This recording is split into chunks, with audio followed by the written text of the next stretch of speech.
ฝ่าเอ้ยฟ้าห้องหาว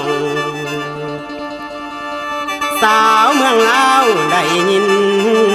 บ่เดละนางเดละนางน้องจากแม่จากพ่อไปอยู่ไทยกำพุ่นคิดถึงบ้านแน่บ่คำคิดถึงบ้าน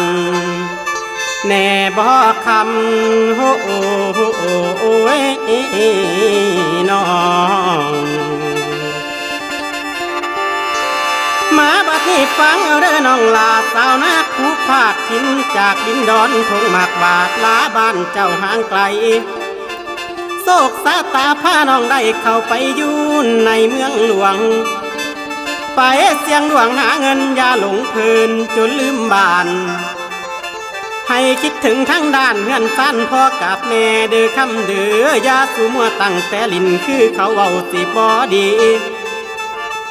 โลกมนุษย์สูมือนี้บ่มีที่ให้วางใจอันตรายภัยสังคมจริงบ่ควรให้ทวนย้ำอย่าคิดนำแต่หาลิ้นเฟซบุ๊กไลน์คือเขาสร้างเงินหามาเพื่อสิได้เที่ยวเติมใส่ใจขาจอคิดเบิ่งเด้อแม่และพ่อผู้รออยู่หัวหน้าดอนสาวบางอ่อนคนไข้ให้ใส่ใจเงินคำแก้วได้เหตุงานนอดีแล้วเงินคำให้เพียน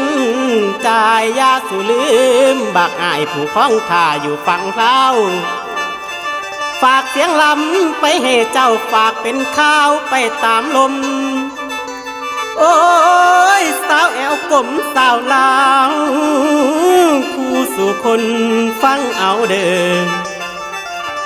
อย่าสู้เผื่อเด้อน้องอย่าลืมของคือเขาตาอย่าสู้ปากให้ทองลืมของแล้วพอบ่มีประวัติศาสตร์เก่านี่มีเตือนก้าวให้เฮาจำโอ้ยอย่าให้คือก่อนลำบ่าวพี่สายน้อเตือนน้อง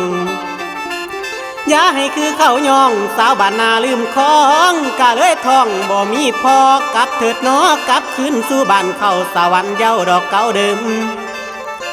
อยู่บ้านเฮาเดียวนี้เริ่มมีเวียกเฮ็ดงานทำสวนอ้อยนำอย่างพาราสาว่ามีบ่คำพร้อมกลับมาต่อเมืองบ้านเฮือนซานบ้านเคย